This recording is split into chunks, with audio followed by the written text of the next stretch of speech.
Hi, this is Medea Celeste DC Inverter 1.5 HP. Medyo malaki siya para sa room size na ito. Room size na to. Kasi parang yung room size na to is 12 to 15 square meter. I don't know, pero gano'n. Para malit lang kasi yung room na to. Para lang siya sa kwarto. So, dapat 1 HP lang. Pero mas tinaasan ko na yung HP. Kasi habang pag tumatagal na rin kasi yung aircon, syempre, bumabagal na yung paglamig. Pero ito kasi, kaya, konti lang din kasi yung difference sa presyo nila. Kaya inavail ko na rin yung 1.5 HP. Bali, mahigit 1 year na rin siya. Kasi kinabit yan is last February 2025. Ngayon ay May 2026 na. Kaya mahigit 1 year na yan. So, hindi siya masyado namin ginagamit. Ginagamit ko lang siya during day nap. And kapag mag-work ako sa hapon. Kasi yan ay dito sa aming guest room. So, sa guest room lang siya. Kaya hindi siya everyday ginagamit. Pero before, ginamit siya kasi nagkaroon kami ng bisita for 1 month. So, ginamit siya for a month. So, eto yung observation ko based dito sa DC inverter na to. Kasi we have different types of aircon dito sa bahay. So, we have 5 aircons. Merong Daikin, merong Carrier, yung Panasonic, pinalitan na rin namin ng Midea. Yung Midea naman iba-iba. Ito DC inverter ng Celeste. Meron din kami ng applicator. So, ito muna yung i-review ko for now.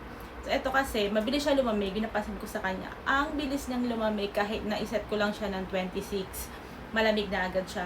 Tapos, 26, 27, malamig na siya. Kasi, alam niyo kapag 26 kasi yung aircon, mas nakakatipid kayo doon kasi yung compressor, hindi siya hirap. And, hindi siya uma-under kapag nasa 26 na yung temperature. Malamig siya kasi.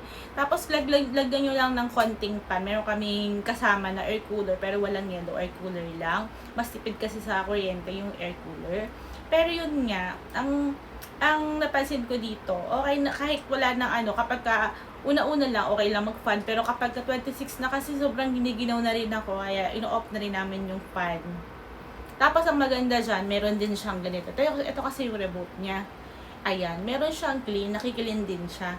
Pero syempre, kailangan nyo pa rin ng talaga actual cleaning. Yan kasi nakakatulong din siya para i-flush yung mga ibang kailangang mga dumi dyan. Na nakakatulong din to, i-clean nyo. Tapos syempre, yung filter dapat, at least, kung everyday nyo ginagamit, at least every week, or twice a month, lilinisin nyo yung filter.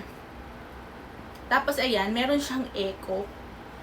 Ito yan, makakatipid kayo dito kasi meron siyang economy ba yun? Basta yun, meron siyang eco. Kapag malamig na at tulog kapag gabi, pwede nyo siyang iset dyan sa eco mode. Mas hindi hirap yung kuryente, yung aircon nyo.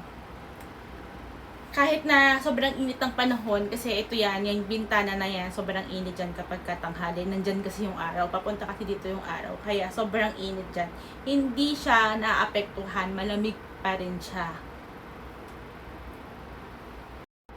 Ang disadvantage lang kasi ng Midea, sabi kasi ng mga technician, isa daw to sa top 1 na ngayon. Kasi si Daikin kasi lalaga dati. 'Di ba? Nag-boom si Daikin. Pero kasi nga, dahil mahal ang Daikin at premium siya, kagaya ng Daikin Panasonic, premium aircon siya, medyo mahal talaga siya. Pero eto kasi budget friendly yung presyo ni Midea.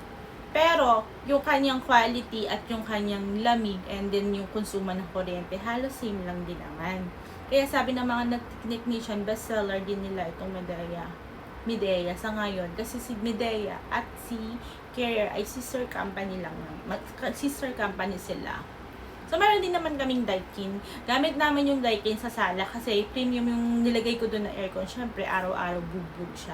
So, kung araw-araw ay bugbog, okay din naman na gumamit tayo ng premium. Kung kayo ay may budget, pero kung wala namang budget, okay na rin naman itong ganito. Kasi si Medea, maganda rin naman daw talaga. Pero experience naman namin, okay naman na. Kasi more than a year na rin naman. And wala pa naman kaming nakikitang problema. And yung lamig niya, ganun pa rin talaga, hindi nagbabago. Susunod, i-review ko naman yung isang Medea kasi meron kaming Midea Celeste Pro naman nandun sa kabilang kwarto.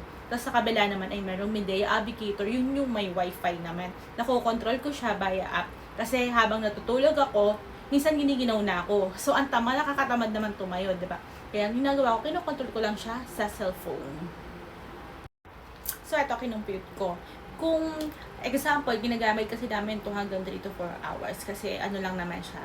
Ginagamit ko lang siya kapag nagtatrabaho ako sa araw and kapag umidlip ako sa hapon. So, kung ganun yung oras yun, 4 hours a day, yung kuryente na kinumpute ko to guys, na matitipid natin, magagamit natin, ay nasa 30 to 60 pesos per day and around 900 to 1,800 per month siya. So, depende kung ilan yung set nyo na temperature. Kasi, syempre, mas mababang temperature, halimbawa 23, 19, 18, yung matataas talaga, mas malakas yun sa kuryente. Pinaka the best daw na setting is 24 to 26 degree. So, kung ganon, nasa 1,800 maximum per month. Kung 4 hours per day. Yun. Mas mababa pa rin yung konsumo niya, diba? Tapos, isa rin sa nagustuhan ko sa Medea ay napakadaming available na parts dyan. Marami siyang available na parts, hindi mahirap hanapin kung sakali na magkaroon ng problema. Ang ganda niya, ang ganda niyang lamamig, tapos tahimik yung compressor. Tignan niyo, bukas yan ngayon guys, bukas yan na. Pero halos wala akong marinig na ingay. Yung naririnig yung ingay ay yung tower fan. Papatayin ko yung tower fan para wala kayong marinig na ingay. So, after kong gumamit ng Medea Celeste for a year, masasabi ko na okay yung Medea Celeste kasi mabilis yung lumamig, tahimik, maganda yung design niya, compact lang, maliit, modern at classy tignan. Ayan. Tapos, perfect siya sa small room and base experience ng mga other users is maganda yung after sales service niya. Meron siyang cleaning feature at AI saving energy mode. Pero syempre may cons, hindi siya ganun ka premium brand kasi yung mga brand ko shoes, syempre hindi siya premium brand compare sa mga Daikin and Panasonic brand. Pero importante maayos yung installation kasi nagkakaroon din ng problema kapag hindi maayos yung installation doon, nagkakaroon ng problema. Kaya yung iba malalakas sa kuryente and syempre tama dapat yung room size ng inyong kwarto. Mas bagay siya sa mga small to medium na bahay lang. Kasi ito pang kwarto. So, okay naman yung Medea. Siyempre, kailangan ng regular cleaning kapag lagi yung ginagamit. At least clean nyo lang every 6 months. Kaya kung budget friendly yung hanap nyo at quality inverter na aircon, okay na rin si Medea Celeste 1.5 HP for your room. So, yun lang. Bye-bye.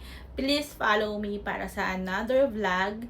4 pa yung i-review ko ng aircon kasi meron din kami dito Daikin naman. Next is yung may Daikin pa sa sala. 1.5 din yun. Okay, bye-bye.